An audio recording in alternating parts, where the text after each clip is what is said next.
paggalo. Tayo po tayo lahat mga kapatid. Sabi sa banal na kasulatan, huwag natin kalilimutan ang pagtitipon-tipon o paggalo. No? Magpaalakasan tayo sa isa't isa.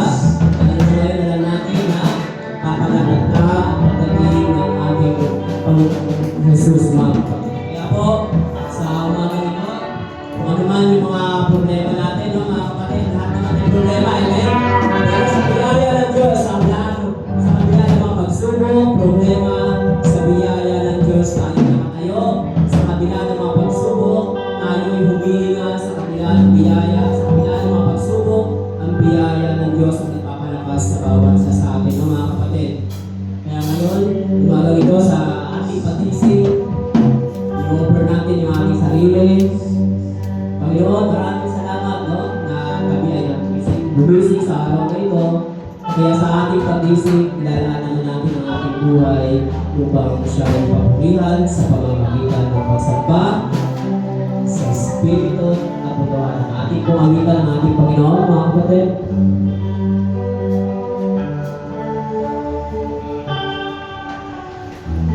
Sa pag-isig, alam mo pumili, puso ko'y laging mayawi para sa'yo. Lagi ko'y nararanasan, kapamahan ko walang hanggan. Pag-ibig ko'y laging sariwa sa araw-araw.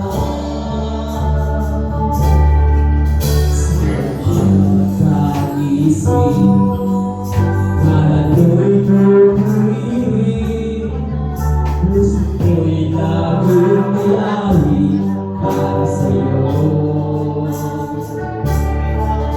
Lagi ko'y nararanasan, kapamahan ko walang hanggan.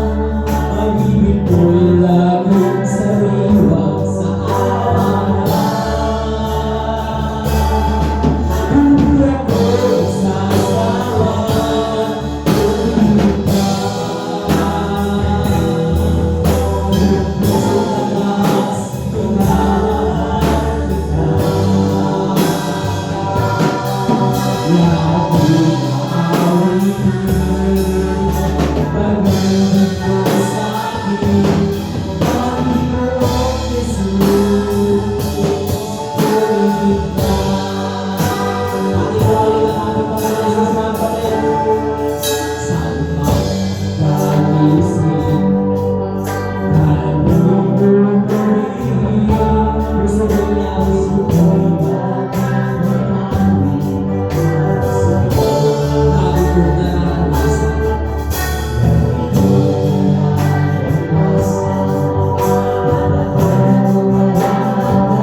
gumising kami ngayon, may lakas.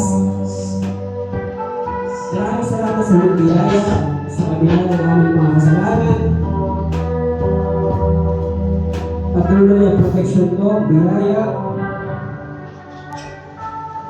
Kung kami nakatayo sa kabila ng aming mga pagkasalo, hindi kami sa aming lakas, sa iyong biyaya.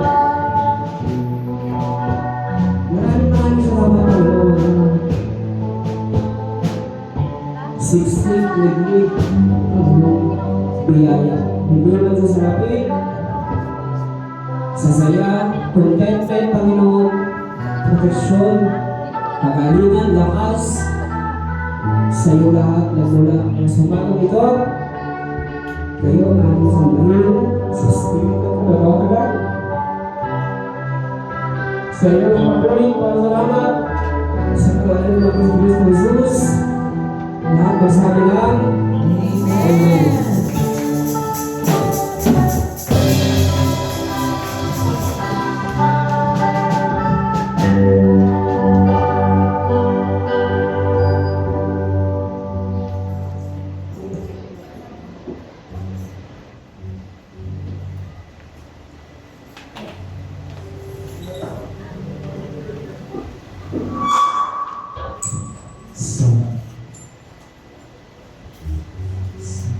Ayan, magandang araw po sa ating lahat. It's sa ating Panginoon. Sa mga oras na ito tayo ay nandito para magpuri sa ating Panginoon. Amen po ba? Amen. That is good. Hello guys, that's good. Amen. Bago tayo umawit sa ating Panginoon, nais kong ipabatid sa inyo ang verse na ito. Psalm 150.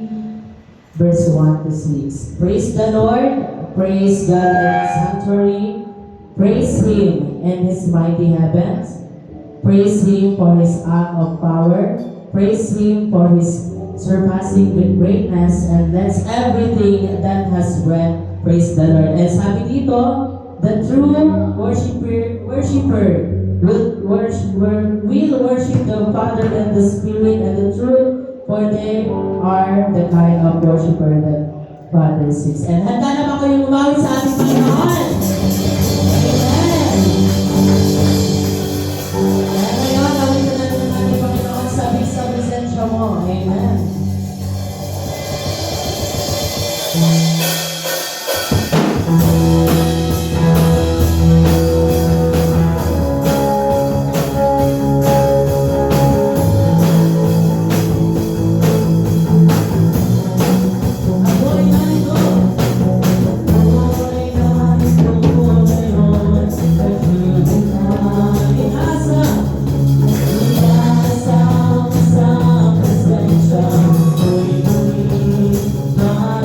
Sa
God, continue, Lord, to worship you.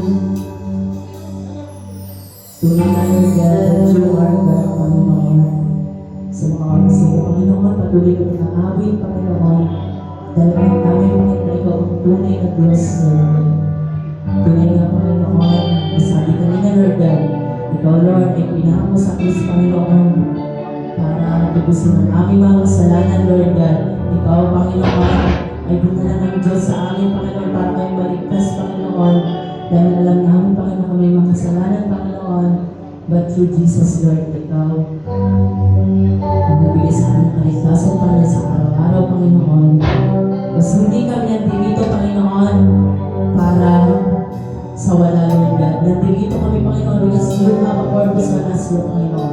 May purpose ka sa aming buhay, Panginoon. Kaya nandito kami, Panginoon.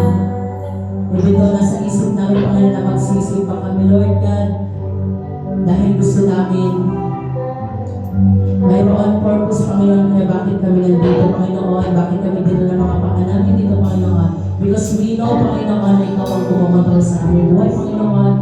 Even though, Lord God, may mga pagsubok, Panginoon, may mga struggles, Panginoon, sa buhay, Panginoon, at may mga hatlang, Panginoon, sa buhay namin, Panginoon. Patuloy kami, Panginoon.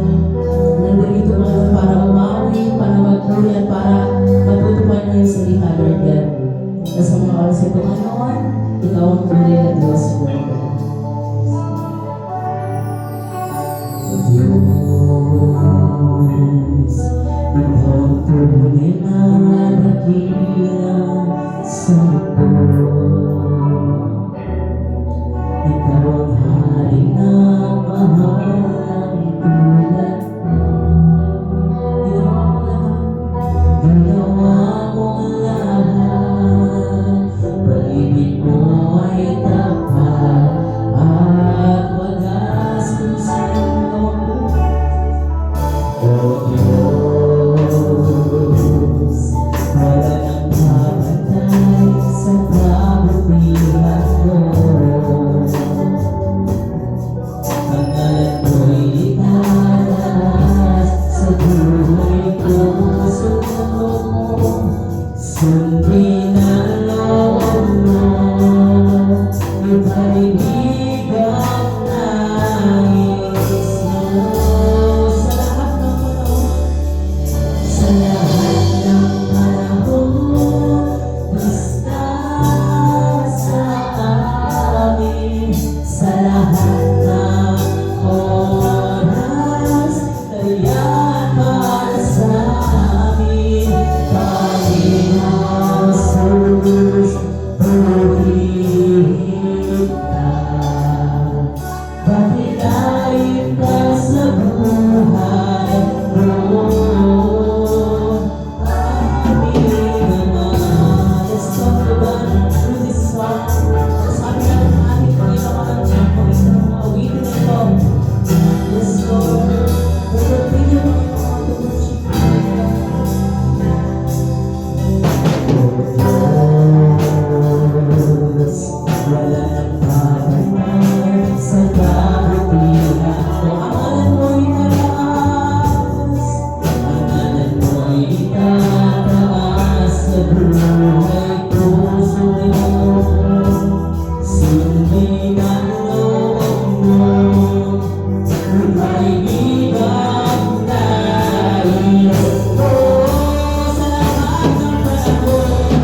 Hindi ng Diyos, Lord, hindi kayo walang natulad, Panginoon. Hindi kayo nag-iisa, Panginoon. Ikaw lang, Panginoon, at wala ng iba, Panginoon. Sa mga oras na ito, Panginoon, kami, Panginoon, nananalangin, Panginoon, pinakausap na, Panginoon, kung paano, Panginoon, babaluhin ang aming mga buhay, Panginoon. Sabi nga kanina, Panginoon, tayo, Panginoon, kami, Panginoon, kami ay makasalanan, Panginoon, ngunit araw-araw namin yung binabago, Panginoon. Ang dadalhin namin pa yan, Panginoon, sa araw-araw. Ang salitang yan, Panginoon, na even though, Panginoon, ang kasalanan, Panginoon, ay nandito lang sa amin, Panginoon, ay araw-araw mo rin kami nililinistan na dahil alam namin, Panginoon, na wala kang kabagulan, Panginoon, na baguhin kami, Panginoon. Di ka, Panginoon, napapagod, Panginoon, na baguhin ang aming buhay, Panginoon. Dahil alam namin, Panginoon, na malapit na ang panahon, Panginoon, malapit na na, Panginoon, dumating, Panginoon. Kaya sa mga oras ito, Panginoon, kami, Panginoon, nakikiusa, Panginoon, sa iyo, Lord, na baguhin ang aming buhay, Panginoon. Dahil sabi ka sa kanta lang, ikaw ang tunay na Diyos, Panginoon. Ikaw walang katulad, Lord. Kaya sa mga oras ito, Panginoon, Panginoon, ay lahat, Panginoon. Sa mga tao na dito, Panginoon, bigyan mo kami, Panginoon, bigyan na sila, Panginoon, ng kalakasan, Panginoon, physically, Panginoon, mentally, emotionally, Panginoon, spiritually, especially, Lord God. Ikaw, Panginoon, ang magbigay sa kanila, Panginoon, ng kalakasan, Panginoon. Dahil alam namin, Panginoon, na kami, Panginoon, ay may natawag na pagbagon, Panginoon, may spirito ng tao din, Panginoon, to believe sa Lord God, minsan, Lord God. Kami, Panginoon, nanghihina, paminsan-minsan, Panginoon. Alam namin, Panginoon, may ikaw ng Panginoon ang magagayad sa amin, Panginoon. Mga business, Panginoon, Lord God. Sa mga oras ito, Panginoon, niladalangin namin, Panginoon, ang bawat isa, Panginoon, nawa, Panginoon, ibigyan niyo kami, Panginoon, ng puso mo pagmababa, Panginoon, isip, Panginoon, pag-alas, Panginoon, parang Panginoon ang iyong salita, Panginoon, at may sa buhay namin ito, at may sa puso, Panginoon, sa mga oras ito, Panginoon. Pinadalangin din namin, Panginoon, ng mga taong wala sa araw nito, Panginoon, na saan man sila, Panginoon, ipaalala nila sa kanila, Lord God, na ang araw na ito ay para sa iyo lang, Panginoon. Dahil ang araw na ito, Panginoon, ay pagbubuli sa iyong pangalan. Ang araw na ito, Panginoon, ay sa iyo lang, Panginoon. Alam namin, Panginoon, na ikaw ay nasa kaligtaan namin sa mga oras ito, Panginoon, at hinidinig ang aming mga panalangin, Panginoon. Ikaw, Panginoon, ang pag-aari sa aming mga buhay, Panginoon. Ikaw, Panginoon, ang maging sentro ng gawa na ito, Panginoon. Ingatan niyo bawat isa, Panginoon. Bigyan niyo, Panginoon, kami ng masayang araw, Panginoon, sa ngayon, Lord God. Iiwan muna namin, Panginoon, ang mga problema sa bayan. Nandito kami, Panginoon, para makinig na iyong salita, Panginoon. Sa mga oras nito, Panginoon, dinadalangin ko, Lord God, ang mag-mensahe sa araw nito, Panginoon. Ikaw, Panginoon, ang mag-guide sa kanya, Panginoon. Ibigay mo sa kanya, Panginoon, ang right turns right, definitions, Panginoon, ng iyong mga salita, Panginoon. Ikaw, Panginoon, ang mag-guide sa kanyang buhay, Lord God. Ilagay mo siya, Panginoon, sa iyong liburan, Panginoon, at ikaw ang makita sa mga buhay namin, Panginoon. Ikaw, Panginoon, ang mag-center yung Panginoon ng discussions, Panginoon, sa mga oras ito, Panginoon. At sa mga oras ito, Panginoon, lahat ng ito, Panginoon, dinadalangin namin, Panginoon, sa marami sa pangalan ng ito, ng Jesus. Everybody says, Amen! Pagkabayan po tayo.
Diyos, no, at muli po, napakasarap magpuri sa Diyos at sa pagpupuri sa Diyos, napakaraming benepisyo po mga kapatid. Unang-una, nakasusunod tayo sa salita ng Diyos, no, at higit sa lahat, yung desire natin na sumamba sa Espiritu at katotohanan. Sino po yung pinaka-importante mga kapatid? At sa pagpupuri sa Diyos, nabibigyan tayo ng lakas. Sa pagpupuri sa Diyos, meron tayong kagalingan.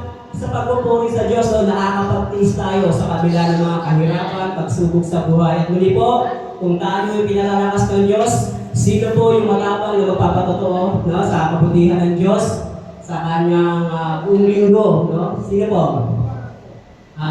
Meron po ba? Wala? O si Hana.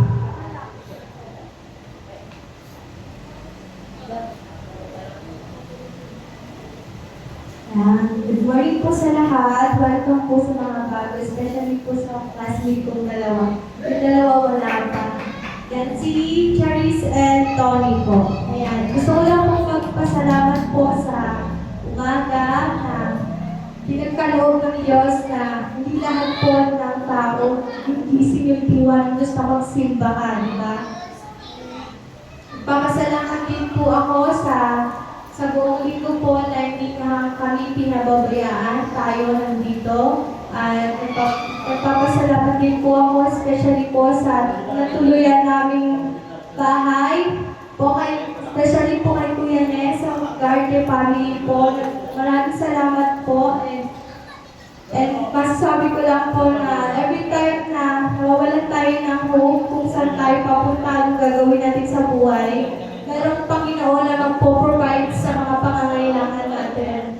Amen? Sabi nga po sa Isaiah 40:13, no? Lahat ng may pag-asa sa Panginoon, ulit binubuhay, binibigyan tayo ng lakas para magpatuloy sa buhay. Pero hindi lahat na nagpapatuloy sa buhay, hindi tinatanggap ang Panginoon. Pero kailangan, yun ang requirements para po magkaroon tayo ng peace of mind, peace sa buhay, magkaroon tayo ng lakas at bigyan niya tayo ng wisdom, no? Kailangan natin tanggapin ang Panginoon, bumalik sa Panginoon, no? And lastly po, ang pinasasalamat ko po yun nga po yung mga nagpo-provide ng Panginoon po sa araw-araw sa buhay at sa pag-aaral namin. Hindi kami pinababayaan. Yun lang po.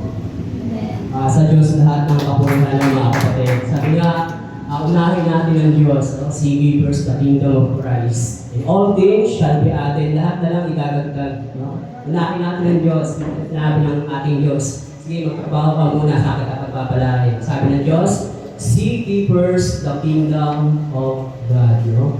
Dahil ang tao, hindi lang sa tinapay na bubuhay. Kung tayo, kumakain tayo ng kanin para mabuhay ang katawan natin. Ganun din yung kaluluwa natin. Kumakain din yan. Anong pagkain yung kaluluwa natin? Salita ng Diyos, mga kapatid. No? Yun yung nagpapalakas sa atin. Pagkaman, sabihin na natin, kompleto, vitamins mo lahat-lahat. Sabi nga nila, pag kompleto yung vitamins mo, kompleto ka sa tulog. Tapos, lahat ng exercise, ginawa mo na. Pag wala kang pera, masama pa rin ang pakiramdam mo. Totoo ba yun? No? Yung iba talaga totoo. Pero sa pangkalahatan, no, sabihin na natin may pera ka o wala. Pero pag may Diyos ka sa buhay mo, may contentment. Yun ang importante. May matututo tayo maging kontento sa buhay natin. Kasi yung kontento ng galing sa Diyos, walang lalamang doon mga kapatid. Kaya lahat ng papuri pa salamat, lahat ng effort ibigay natin sa Diyos. At lahat, pag-aaral, trabaho, business, lahat ng aspekto natin sa buhay ay gagabayan ng Diyos. Sino ba po? Wala na? Okay, ako magpapasalamat din ako sa Diyos, no? Salamat ako sa Diyos na yung pamilya ko, hindi pinapabayaan, yung mga buhay namin. So lagi ang plano talaga ng Diyos na sabi nga, kung tayo mga tao, wala tayong magandang plano sa buhay natin. Ganun ako dati. Wala ang mundo magulo, no? Ano yung mga bansa, no? Hindi nga, dati ang gera, barilan, no? Talagang face to face. Ang gera ngayon, drone, no? So ganun na ka-high-tech. So pag drone, missile, So ang ano yan, ang tinatawag na biktima niyan, hindi lang isa, no? Talagang napakarami. So ganoon kagulo yung mundo, no? Kung iisipin natin bakit pa tayo, no, mag-effort sa mundo ito kung gano'n kagulo. No? Sa Pilipinas, napakarapat yung tawag ito, corruption, no? So magulo. No? Pero kung iisipin natin mga kapatid, kahit magulo yung mundo, magulo yung bansa, magulo yung paligid mo, no? Tapos sa sarili mo, wala ka ng plano sa mundo, wala ka ng magandang plano sa sarili mo, pues ang Diyos may magandang plano sa buhay mo, mga kapatid. Kaya huwag tayong susuko, no? Ang Diyos ang nagbibigay ng lahat. Kaya nga, sabi ko sa sarili ko, yung pamilya ko, sabi ko, Diyos, Lord, sana gamitin mo yung pamilya ko sa pagpiling ko. Kasi yun lang naman talaga yung purpose ng buhay ng tao. Ano ba naman yung 70, 80 ka mabuhay, no? Tapos mamamatay kang wala, no? Kasi yung ang isipin natin ng tao, mag-aaral, elementary, high school, college, mag-graduate, mag-aasawa, boyfriend muna, mag-aasawa, anak, trabaho, may pension, mamamatay. So yun lang yung thinking ng tao, no? Ganun kababaw. Pero meron silang hindi pinaghahandaan sa kabila, which is ngayon dapat natin paghandaan. Maglingkod tayo sa Diyos. Walang mawawala, mga kapatid. The more na naglilingkod tayo sa Diyos, the more na kontento tayo sa kung ano yung meron tayo. The more na lumalakas tayo, mga kapatid. Kaya pasalamat ako sa Diyos. Sa Kanya yung papurit, pasalamat kung ano yung meron ako. Kaya lahat nga, sabi natin, lahat ng effort, resources natin, iuukol natin sa Diyos. Sa Kanya ang papurit, pasalamat sa Kanya ng mga kapatid. Sino ba po? Wala na?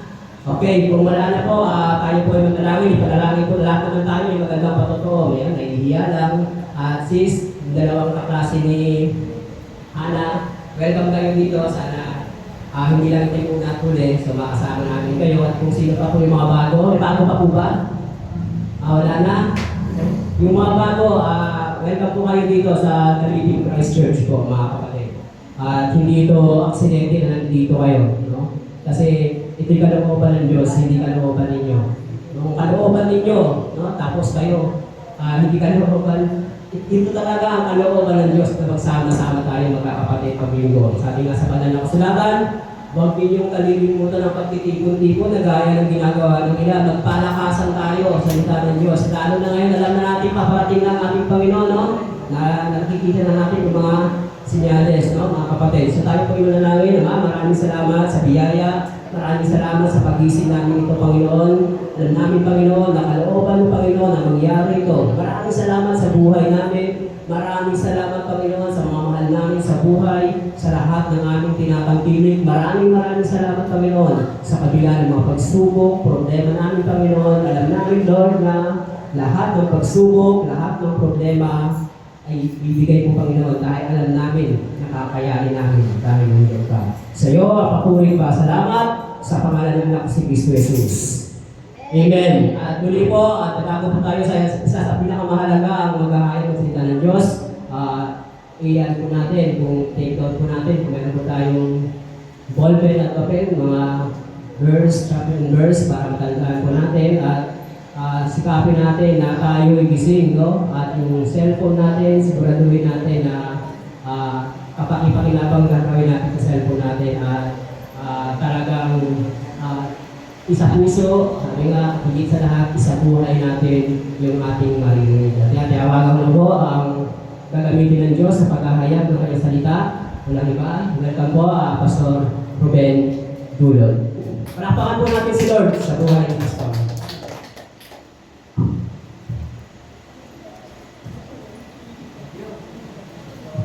Amen. Maraming na pangtawan.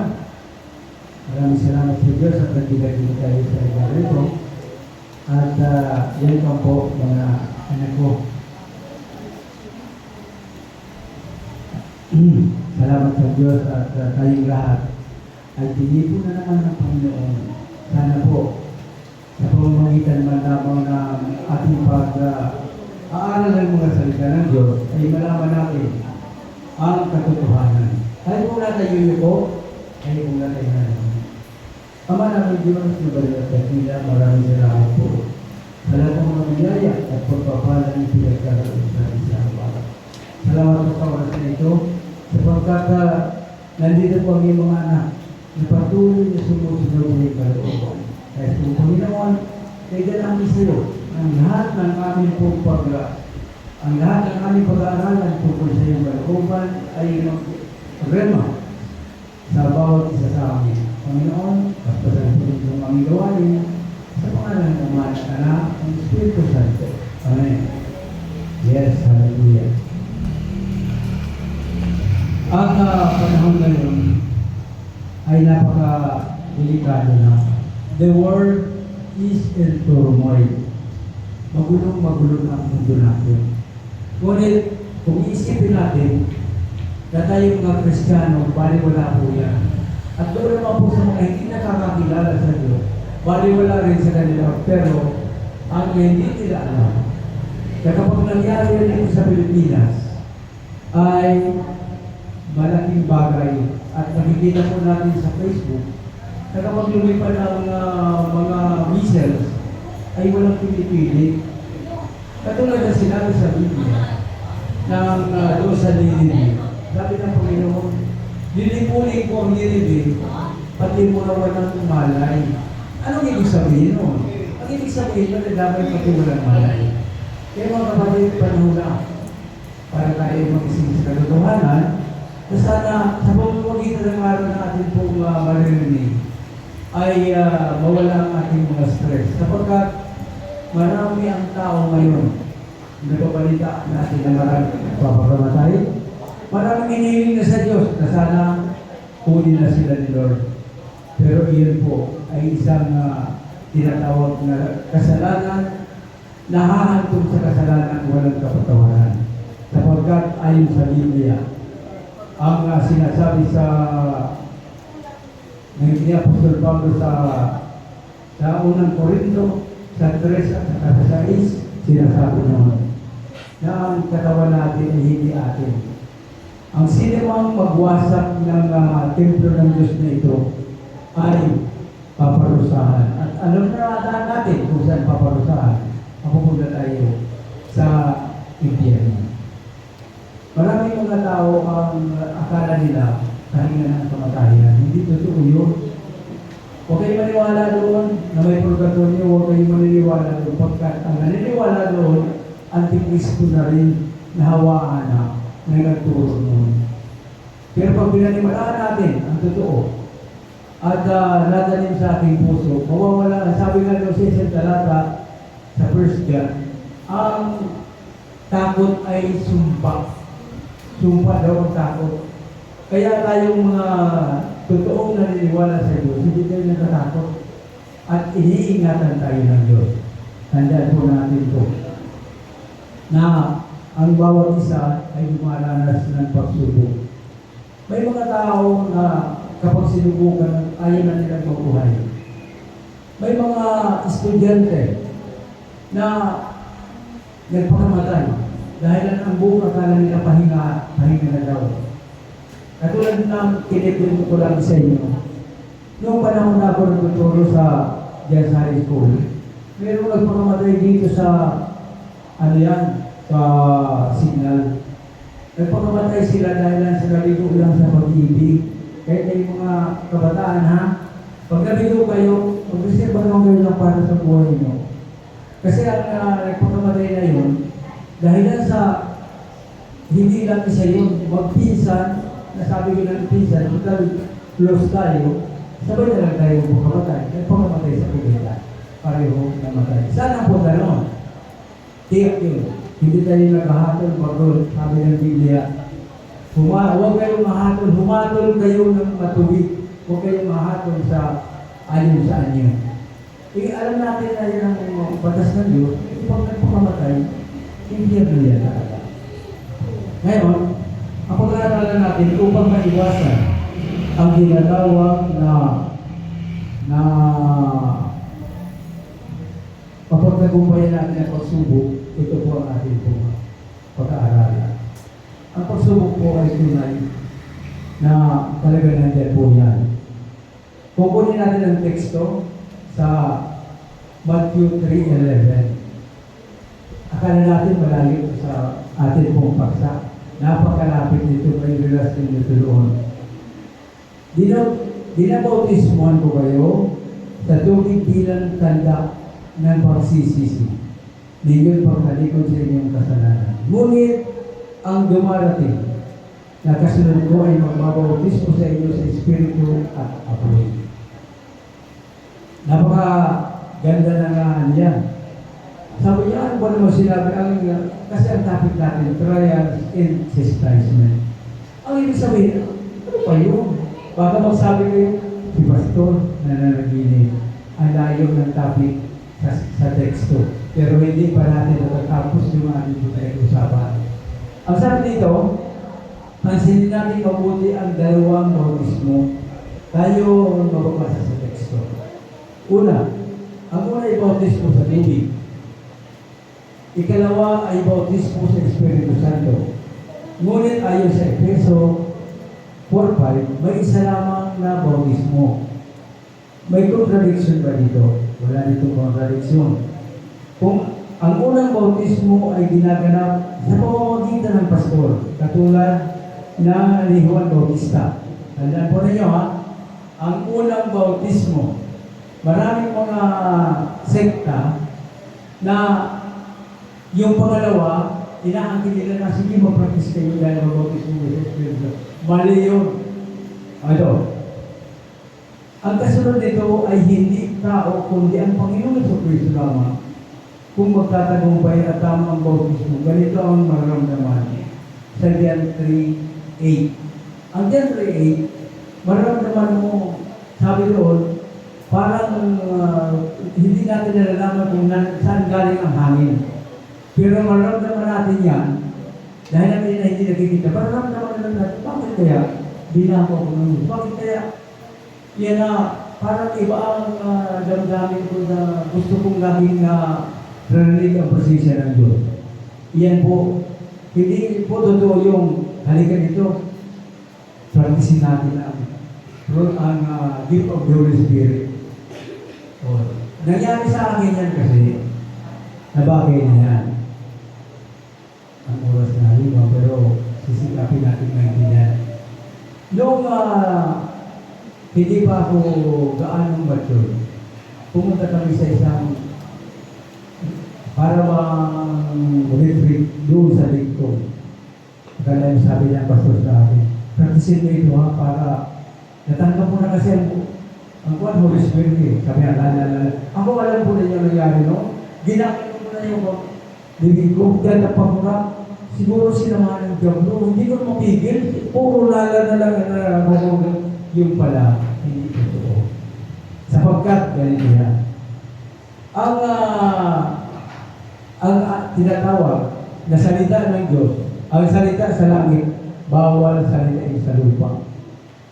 Nakalagay sa 12 na 2 Corinthians, bawal salita. Kung bawal, bakit mo salita? Pagkatapos, nililigaw lang tayo ng karamihan Pagkatapos, sasabihin, salita ng insikto. Ang sabi ko naman, totoo, mayroon akong kaibigang insik, minsan ko pa, pinapunta ko doon sa isang gawain na sikat yung panahon. Sabi ko, yan ang mahinahanap kasi pangina. Pero, ang sabi niya, sabi gano'n. Sabi ko, ano yun? Sabi niya, sabi ko, insik po talaga. Sabi ko, kaya natin, pinuntahan namin. Pagpunta namin, nagsalita naman sa akin, tinatanong ko kung nandun yung hinahanap ko, nagsalita naman gano'n. Sabi naman ni Rexiki, hindi naman insik yun Wala namang word na insik na gano'n. Ay, sabi ko, nilulupa ako na ito. Pagkatalik sabi, doon natin makikita na hindi totoo. Dahil ang totoo ganito. Sa gawa ito, mababasa mo doon, nagsalita dito sa lupa pala yun, na iba't ibang wika. Nang magsalita ang mga apostol, alam ko na yun nangyari, naiintindihan nila, yun ang hiwaga. Halimbawa, nagsalita si Apostol Pedro, magandang uwaga sa inyo.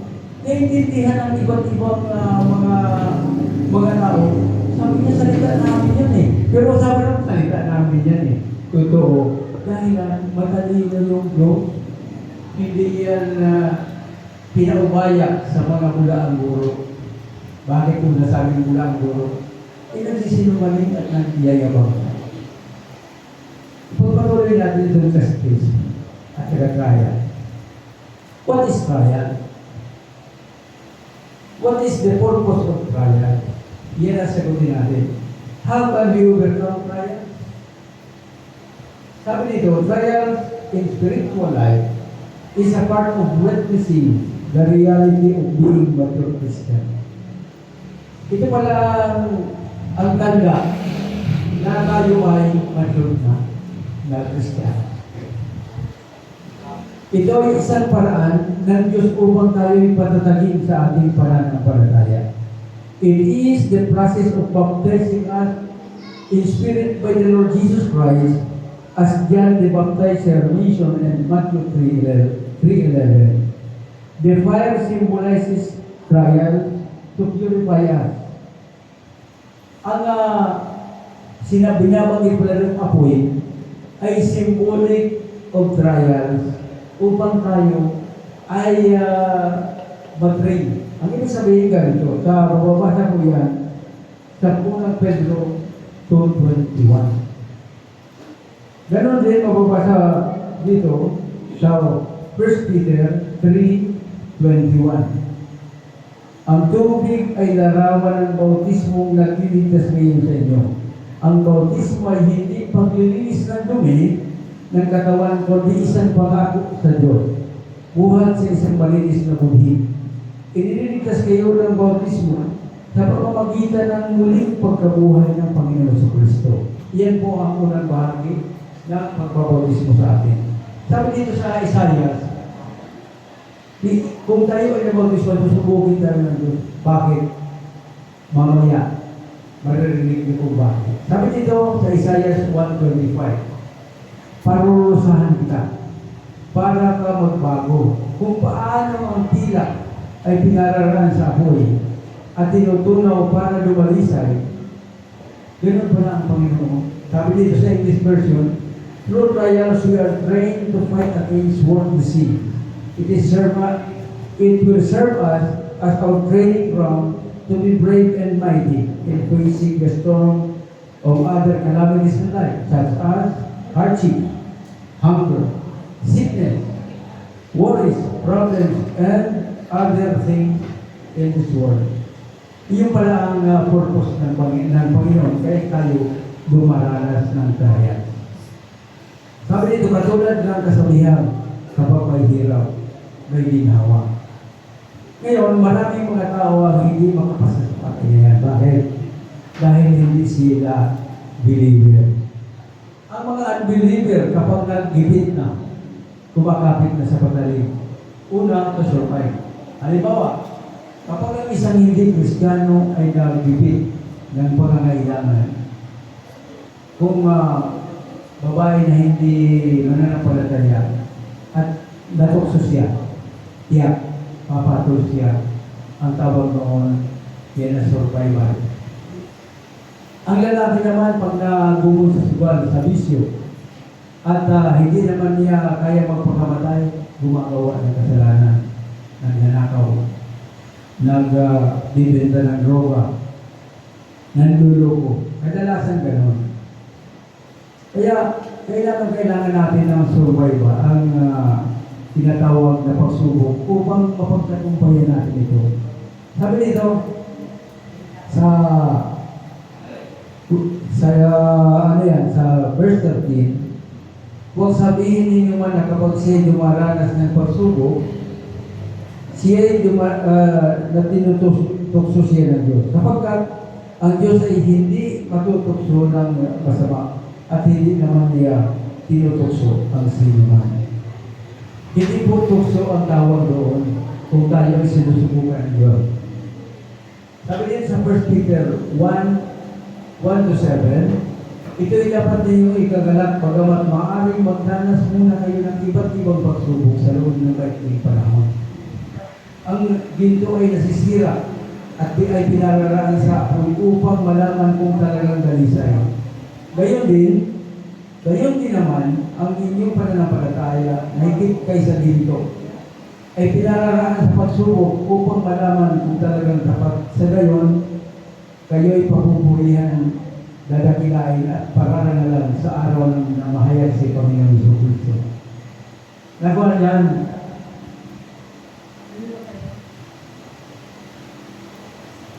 Santiago 1:2-4. James, Santiago. Sabi dito, mga kapatid, magalak kayo kapag kayo'y dumaranas ng iba't ibang pagsubok. Sapagkat alam ninyo na lalong magiging matatag ang inyong pananampalataya kapag matapos ninyong mapagtagumpayan ang mga pagsubok na iyon. At dapat kayong magpakatatag hanggang wakas upang kayo'y maging ganaan at walang pagkukulang. Ito po kasi, yan na King James Version yan. Ang binabasa ko sa inyo, magandang balita. Pero hindi, wala dyan na kulang. Wala dyan na contradiction. Sabi dito sa 1 Peter 2:21, ang pagtitiis ng hirap, ito na. Ang pagtitiis ng hirap ay bahagi ng pagkahirap sa inyo ng Diyos. Sapagkat nang si Kristo ay nagtiis para sa inyo, binigyan niya kayo ng halimbawang dapat tularan. Kaya pala nung dumaranas tayo ng pagsubok, dahil iyan pala ay isang mandate. Isang mandate ng ating Panginoon Kristo. Para kung makapasa tayo sa pagsubok na yan, sabi nga sa dulo, ay napakasarap. Ang ibig sabihin, huwag tayong paladala ng mga sinasabi na tayo ay dapat mamatay na lang sana tayo para tayo ay magpagpahinga na. Wala tayong gano'n. Hindi ba na gano'n? Alam mo yun, di ba? Ikaw yung bukasan ko ang sana. Magkarap tayo na. O yung isa. Yung MCBI. Ang ibig ko sabihin, nakikinig kayo doon sa sinasabi ko, na talagang totoo, na walang tinatawag na purgatorio.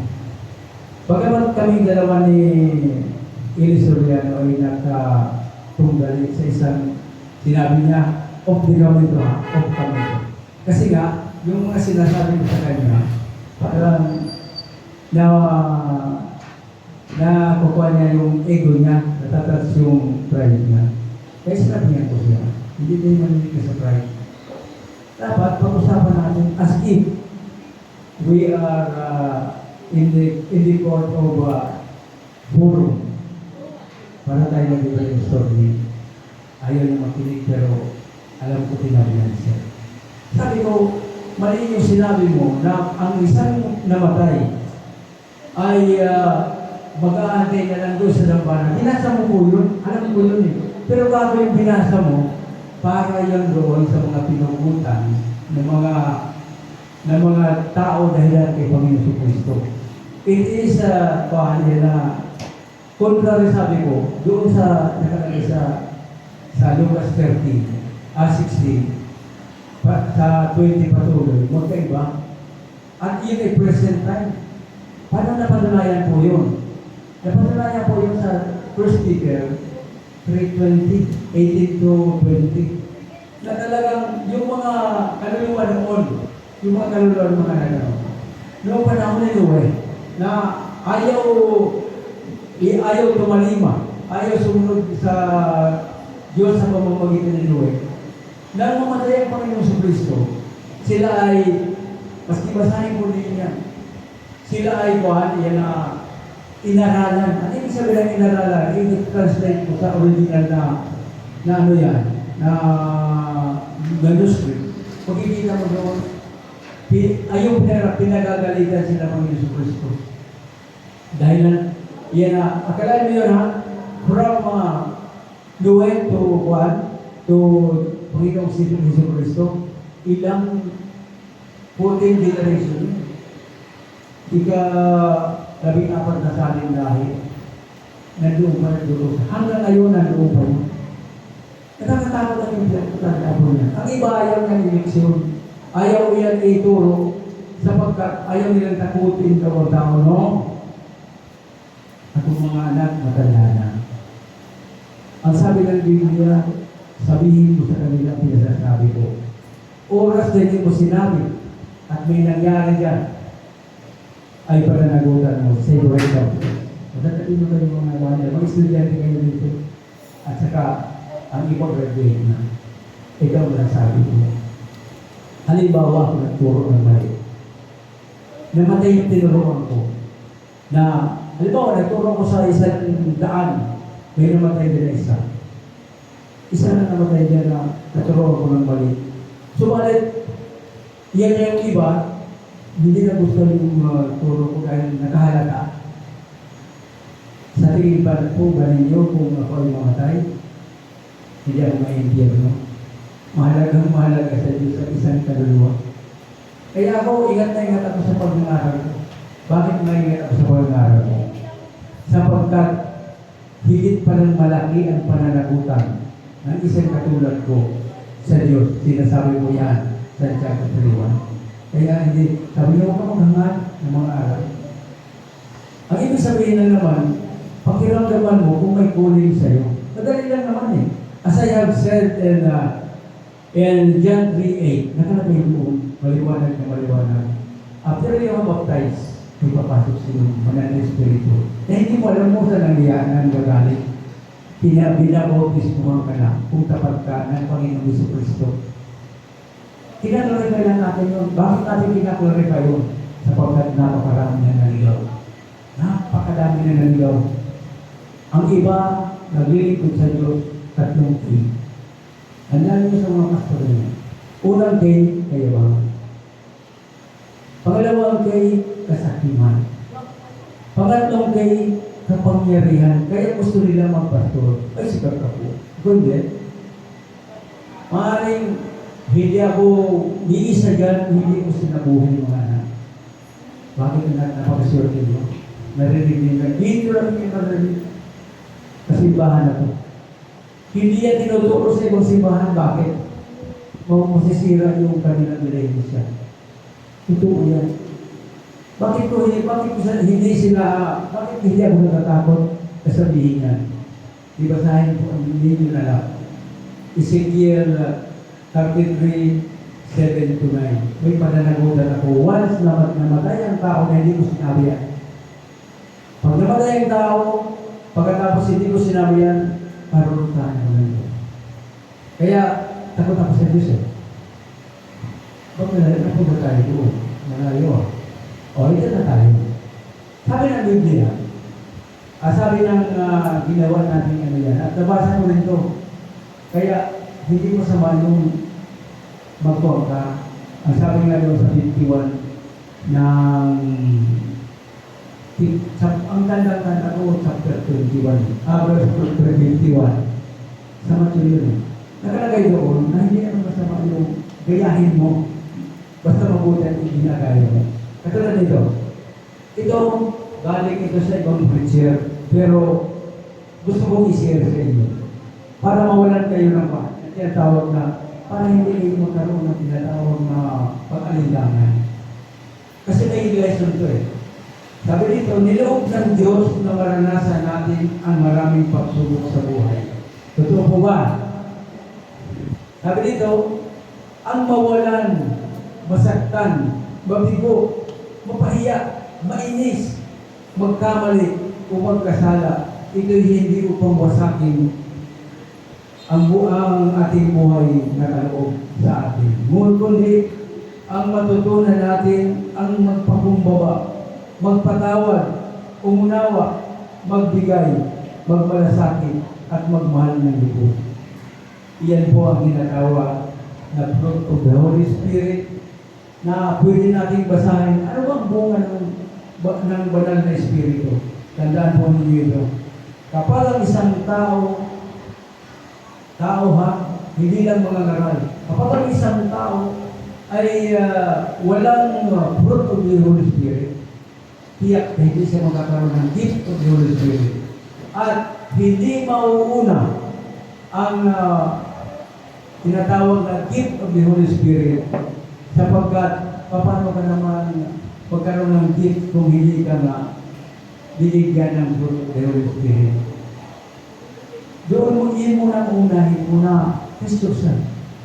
Galatians 5:23. Sapagkat sinasabi doon sa 2 Corinthians 13:5, subukin mo sarili mo, baka hindi ka na talagang harihan ng Diyos. At ang sinasabi rin sa 1 Corinthians 15:1 and 2, baka ang sinusunod mo mali. Kaya ngayon na kailangan na suriin natin mabuti ang ating pananampalataya sapagkat isa lang ang kaluluwa natin ang tunay na buhay natin.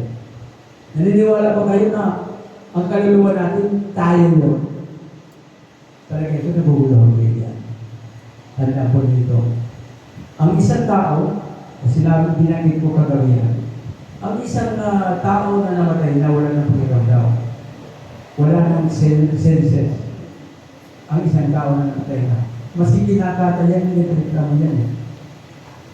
Pero, pag andyan pa yung kaluluwa natin na sasaktan niya, logic lang. Marunong ba rin yung logic, di ba?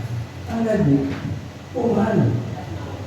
Ano ang tunay na buhay? Kapag pala tayo, impyerno yung impyerno tayo yun. Masasaktan tayo, mararanasan natin ang sakit na hindi natin maipaliwanag. At wala tayong gagawin kung di ang sumigaw. Kasi, ang hindi naiintindihan ng karamihan na tao, ganyan, na hindi nila ipaliwanag ng paano, yan ang tinatawag na may tinatawag na common sense. Pag ang isang bagay may common sense, maintindihan mo kung ano ang ayan, kung ano talaga ang totoo na diwa na sinasabi ng isang tao.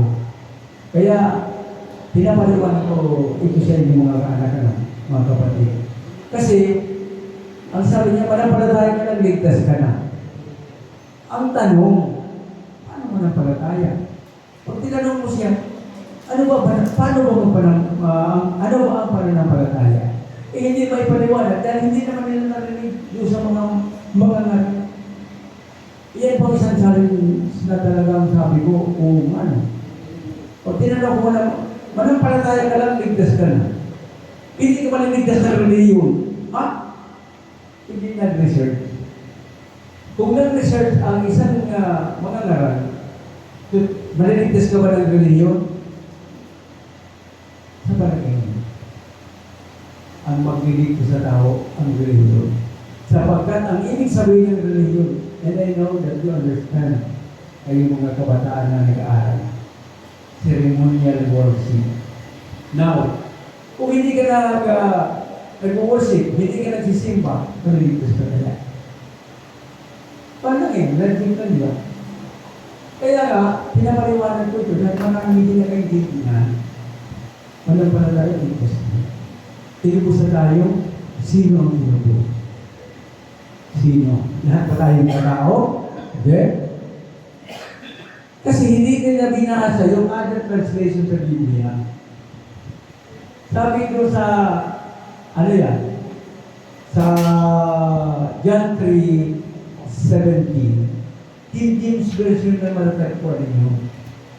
Sabi doon, for God did not send His Son into the world to condemn the world, but that the world through Him might be saved. Baka sakaling maligtas, ano ibig sabihin? Ang tinubos lang ng Diyos yung nananampalataya sa Kanya. Kasi maliwanag na ba sinasabi ni John 3:15 at 3:16? For God so loved the world that He gave His only begotten Son. But whosoever believeth in Him, yung maniniwala na sa Kanya, sumunod sa Kanya, will not perish. Tinutol doon.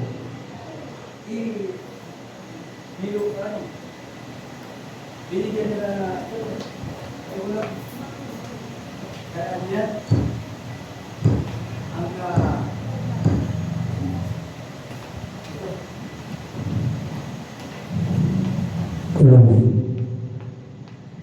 Amen. Amen. Alam po ninyo mga kapatid, may gigil po ako sa inyo. Kaya nang nalilip po sa atin. Dahil late naman talaga tayo nagsimula. bayaan natin yung buwan. Alam po ninyo, sa tuwing mga ngaral ko ng salita ng Diyos na totoo, inintroduce ako ng masamang espiritu. Nandiyan na yung inaalis na ng Lord. Halimbawa, tomorrow, ako magsalita, nagkakaroon ako ng pagkapaos. At saka, sabi ko, Lord, pero nairaraos yun. Pagkatapos sabi ko, Lord, tulungan mo na lang. Dahil alam ko, tingnan mo ito, nangangaral lang ako, ano nangyari? Katulad ng sinabi ko, na katulad ng sinasabi ko sa inyo, na pag tama ang sinasabi mo, kaya na sigurado, hindi mapakalit na kung naniniwala kayo na may talagang may masamang espiritu na kampo ni Satanas, ayoko. Basta ang aking pagkaalam, talagang pinag-usir kayo, lalo kayo ng tinig. Unang-una, nandiyan ang pagkainis. Nandiyan ang pagkainip. Lahat, bibigay ni Satanas para lang tayo ay huwag magkaroon ng puwang na magkaroon tayo ng katotohanan. Bakit? Ang sabi sa 12:12 ng Revelation, ang nakalagay doon, yan na si Satanas ay lagi galit na Satanas. Bakit galit na? Malapit na siya matulad. Nakalagay yan doon. Ngayon, ituloy natin ito. Kung gano'n, ang trials ay ganito. T, meron akong ginawang acronym. T is to train us to be strong, preparing us to be soul winner. Kaya na, ito po ang sinasabi na tinatrain tayo para tumatag tayo, para maging tayong soul winner. Sa Psalm 66:10, for you on that tested us, you refine us like silver, sabi ng Biblia. Isaiah 48:10, I have refined your throne, thrown up as silver, I have tested you and furnace of affection. Sabi dito, sinusubo ko kayo sa pamamagitan ng kahirapan kung paano ang tilak ay dinadalisay sa apoy. Jeremiah 9:7 ang supporting verse niya. Ang literal po sa trials ay to recharge or time of refreshing to avoid spiritual dryness. Ang totoo, wala naman po na tinatawag na backslide. Liban doon sa mga yan na bumalik sa dati. Yan ang tinatawag na wala ng kapatawaran. Pero yung spiritual dryness, halimbawa, kayo po ay mainit ka na sa Diyos. Pagkatapos nagka-problema kayo, gusto na niyong mag-walk out. Hindi yan backslide. Walang backslide sa Biblia. Ang nakalagay sa Biblia, lumalamig ka na. Sabi ng Panginoon, lumalamig ka na. Pag lumalamig ka na, pupunta ko dyan. At babawiin ko na ang ilawan ibigay ko sa'yo. Kapag lumamig tayo, maraming mga bagay ang pupunta sa atin na masasama. Dahil ayaw ng Diablo na maligtas ka.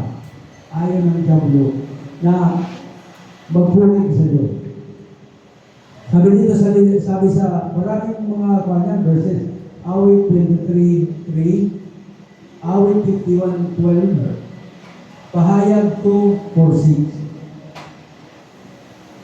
Sabi sa letter ay, to ignite or start the power of God, the Holy Spirit, bibigyan tayo ng boldness. Kapag tayo ay nasa trial, bibigyan tayo ng boldness ng Diyos. Katulad ng binigay sa inyong lingkod na, ba't ako matatakot? Gusto ko nga na ma-discern yung mga taong galit sa akin dahil sa kahit na kamatayan, bilang matanda na, mga anak, kahit na matanda na, dahil matanda na, sabi ko, sige, basta patayin ako sa pamamagitan ng paglingkod ko sa Diyos. Glory to God. Isa mamatay ka doon sa lasina. Mamatay ka na habang gumaganda. Alam niyo yung ba? Di ba? Pero wala ka na lang yan. Iyan ang isa sa tinuturo ko sa school. Dahil bago na dahilan kung bakit ang isang tao pambubuli ang ginagawa sa inyo. Dahil ang marami dyan gumagano'n. Alam mo na, nagsasagot. Kapag ang isang bata ay kinakain na ng kanyang sariling temptation, titiyakin ko po sa inyo yan. Wala may isip na mabuti yan. Ang pinakadulo noon yung tinatawag na magdodroga yan para malakas ang loob. Ang lahat ng mga nagtatapang-tapangan pag nagdodroga, duwag yan. Pagkatapos na nga nagdodroga. Pagkatapos sabi dito sa leader ay to ignite or start the power of God in the Holy Spirit. Iyan yung sasabi. Jeremiah 20 verse 9 yan. The power of the Holy Spirit. Zacharias 4:6 maganda to. Not by might, nor by power, but only by the Spirit lang nito. Zacharias 4:6. Marami yan. John 14:26. Romans 8:27. Acts 9:31. Acts 13:4. Yan ang mga verses na hanapin na lang yun kasi nga sabi natin, hindi tayo na nagsimula, medyo makakaroon tayo ng kasing oras yun sa pag-alas ko. Ang letter A naman sa trial, to allow and to test ourselves so that we can mightily praise the leader. Sabi ng Panginoon sabi ng Santiago 4:7 at saka 1 Peter 5:8, labanan niyo ang gablo. Pag nilabanan niyo, because of through the power of God, ang Ephesians 6:10 to 20, yung armor of God, at saka kasama ang Panginoon. Sabi ng Panginoon kasi ganito sa 15:5 ng John, we can do nothing aside from God. Wala kayong magagawa. At iyan po ay proven and tested. At sinabi ni Pablo sa kanya mismo, gusto niyang bumait, hindi niya magawa. Bakit? Dahilan nga sa walang guidance ang Banal na Espiritu sa kanya. At mababasa natin sa Romans 7:14 to 25. Pag inilagay po niya, pag binasa niyo yan, ako ma-inspire kayo. Pag binasa po niyo yan. Pagkatapos, ang letter L is looking forward. Sabi ni Apostol Pablo, nililin ko yung nakaraan. Nagpapatuloy ako sa ating pananampalataya. Sabi sa Philippians 3:12 to 13. At sinabi nga dito na lagi natin gamitin ang armor of God, ang word of God. Sabi sa Ephesians 6:20 to 20. Sabi na, for success, ang S is for success, to overcome against the evil. Hope, ito mahaba rin yan. Sa Hope 42:10 to 17. Iyan po ang, para ma-overcome natin ang trial, iyan ang mga dapat natin malaman. Kasama na po dyan ang Hebrews 11:6. Hindi na nilugod ang Diyos sa mga hindi na naniniwala na siya ang Diyos.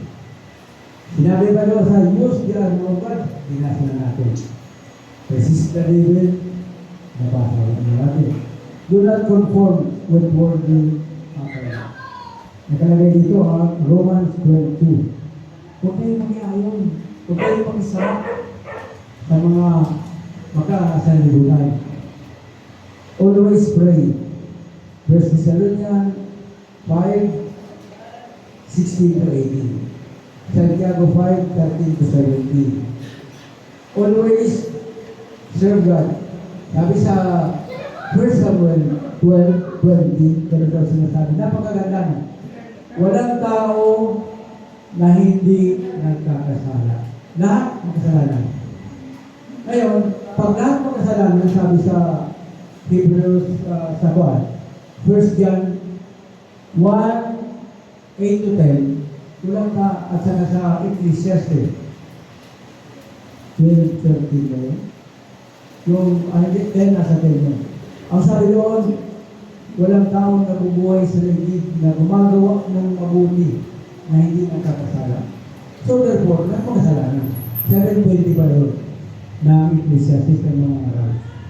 Ngayon, kung lahat yun, paano naman tayo maliligtas? Paano tayo maliligtas kung gagawin ba ng kasalanan? Ang kailangan lang talaga, yan na magkaroon tayo ng tinatawag na tunay, genuine na pag-ibig sa ating puso. Kasi, handaan po ninyo ito, kayo ay naging anak na ng Diyos. Alam ko naman na kayo lahat ay nag-Diyos. Pero, this person, kayo ba ay talagang totoong anak ng Diyos? Dahil kung anak kayo ng Diyos, everything na hingin nyo sa Diyos through prayer, ay mapakaroon kayo ng answered prayer. Maaaring hindi agad-agad, sapagkat ang Diyos ay may tinatawag na God's time. Alam mo, nanalangin ka ngayon. Sige, panalangin mo sana, Panginoon, makapunta na ako, minamadali mo na pupunta na sa ibang bansa. Ngayon, hindi mo pa natatanggap. Huwag kang magsawa ng paghingi. Ang sabi ka dito, kahit makasalanan ka. May sinabi yan dito eh. Sa unang Samuel 12:20. Huwag kayong matakot, wika ni Samuel. Bagaman malaki ang pagkakasalan mo kay Yahweh, huwag kayong lalayo sa Kanya. Ang kailangan ay paglilingkuran niyo siya ng buong puso. Huwag niyo siyang katalikdan. Huwag niyo katalikdan. Halimbawa, nahirapan ka sa pamilya mo. Nahirapan ka sa pagkikisama sa pamilya mo. Ito ba naman yun eh. Dahil ang pinakamalapit na kadiskusyon mo naging mga magulang, kapatid. Pero hindi na mahulog ka na dapat lumayo ka sa kanila. Kundi importante, ipadalangin natin sila.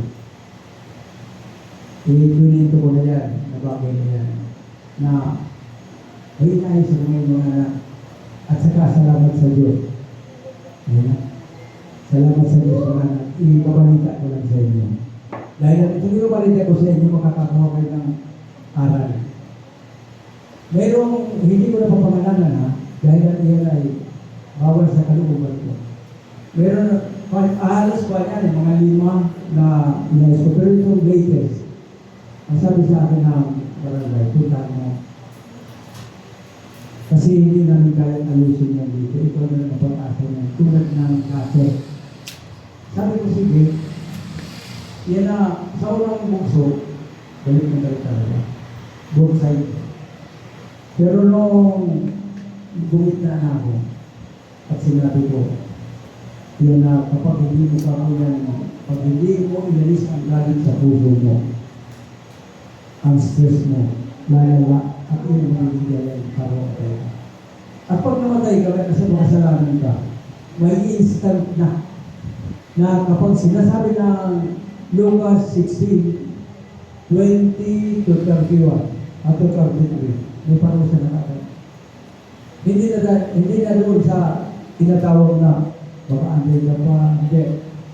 Pagkatapos, sabi ko, yun naman na namatay. Dahil yan sa mabubis yung tao, doon naman siya sa Abraham's bosom. Katulad na sinabi ko sa inyo kanina, na sinabi ko rin yung tinatawag na ebidensya.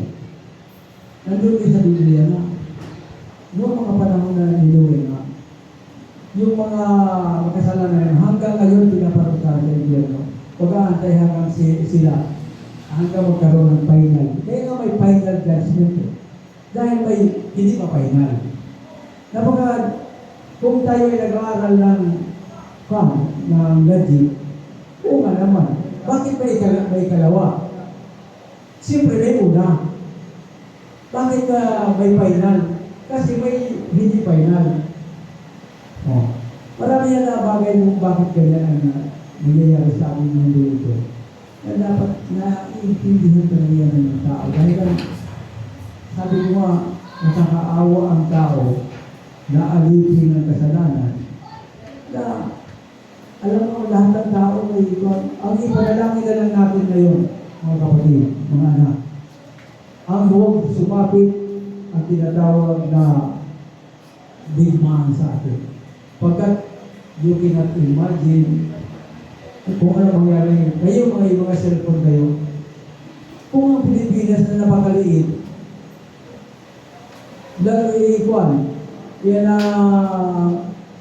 paulanan ng misil, palagay ko, napakadaming mawawala nangyay. Kaya mga kapatid, ipanalangin natin yan. How to overcome trials. At saka, last week, ito na pasahin ko na sa inyo ang pinakahuli kong kahilingan na sana pakinggan nyo itong mapasahin ko sa inyo. Dahil tayong lahat ay mga anak tayo ng ating magulang, how much more na talagang anak tayo ng Diyos. Ang sabi dito sa Hebrew 12, sa 5, yan ang sinasabi. Verse 5, nalimutan na ba ninyo ang pangaral ng Diyos sa inyo bilang mga anak niya, mga salitang nagpapalakas ng loob niyo. Anak, huwag kang mabuhay ang bahala kapag itinutuwid ka ng Panginoon. At huwag panghinaan ng loob kapag ikaw ay pinarurusahan niya. Sapagkat pinarurusahan ng Panginoon ang iniibig niya at pinapalo ang tinuturing niyang anak. Sa 7, tiisin niyo ang lahat bilang pagtutuwid ng isang ama. Sapagkat ito nagpapakilala kayo inaari ng Diyos na kanyang mga anak. Sinong anak ang hindi itinutuwid ng kanyang ama?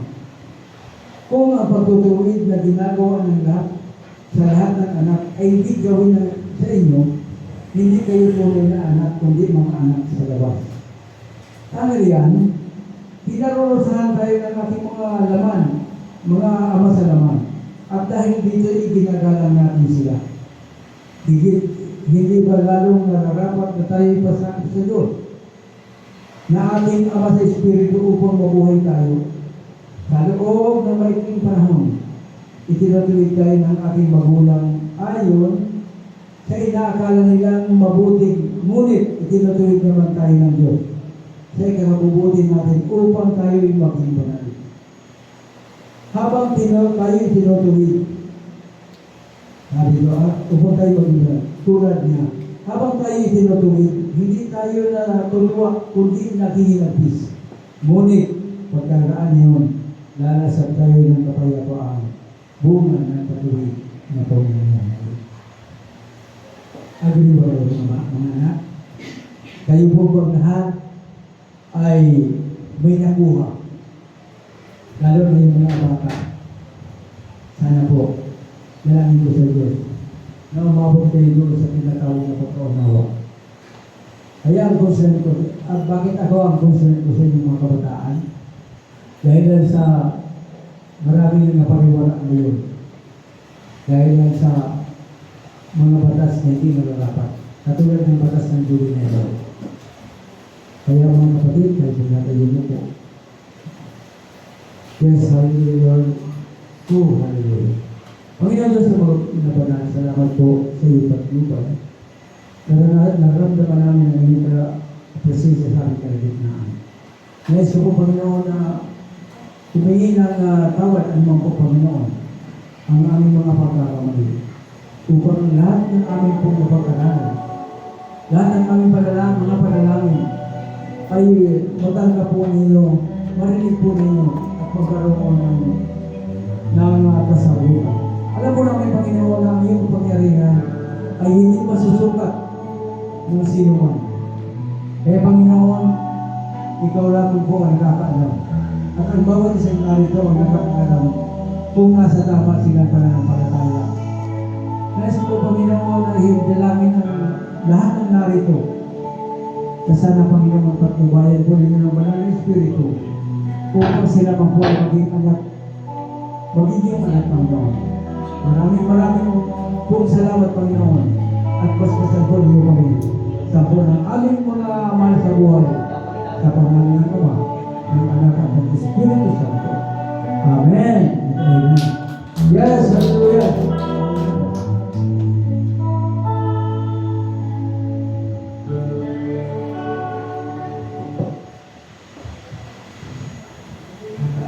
Salamat sa Diyos at muli po, maraming salamat. Ang salita ng Diyos ay muli naman po na napakinggan natin. At naway sana po ito ay hindi lang natin mapakinggan, ito ay may sa puso at higit sa lahat ay may sa buhay natin mga kapatid. At muli po, bago po tayo tumungo sa panibagong gawain, ang isa sa pinakamahalaga na ating gagawin ay ang pagbibigay. At muli po, habang tayo ay nagbibigay, magbibigay po ng special number, awitin si Sister Sheila.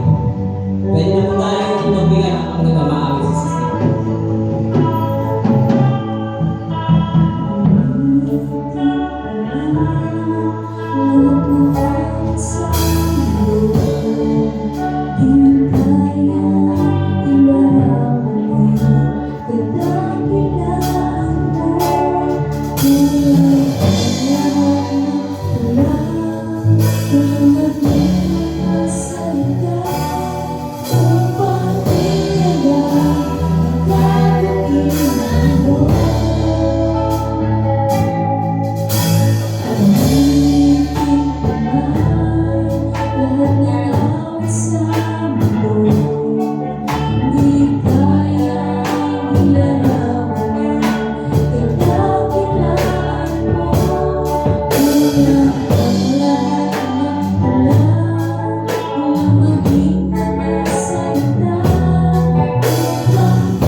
Salamat sa Diyos. Sa pagbibigay po, no, hindi lang po pera yung pwede natin ibigay sa Diyos. Especially, yung buhay natin, pwede natin ibigay sa Diyos para sa pagkalong paraan, sa pagbibigay ng oras, effort, no, sa pagbibigay sa Diyos. Ito ang mas pinaka-importante ng mga kapatid. So yung pera na niligo, yung pag-ginagamit natin sa pagkakaya ng salita ng Diyos, ginagamit ng bakit pa ng mga ito sa mga pagkakaya na bagay. So yun po ay good na pupunta yung ating mga binibigay. Pero mas mahalaga po ibigay natin yung ating buhay, yung ating oras, at yung effort natin sa paglilingkod sa Diyos. Sa atin po, panalangin lahat ng ating ibinigay sa Diyos. Ama, maraming salamat. Especially sa buhay namin. Maraming salamat sa mga natanggilig namin. Maraming salamat sa trabaho.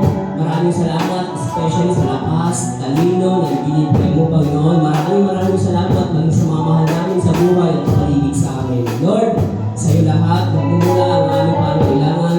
Kaya Lord, sa iyo lang ang aming papuri, pasalamat sa iyo ang lahat ng pasamba. Kaya sa oras na ito, kayo ang aming sambahin sa Espiritu at Katotohanan. Sa pangalan ng anak ko sa Kristo Jesus, lahat na sabi ng Amen. At muli po, no, pansamantalang paghiwalay natin, no, at ng announcement po, no, at ang Sunday School po tayo, meron po tayong Sunday School na kung saan marami tayong pwedeng marinig, no. Importante yung pandinig, no, mga kapatid, kasi yun yung pinaka main source ng pananampalataya, mga kapatid. Sa Sabi nga, faith is coming by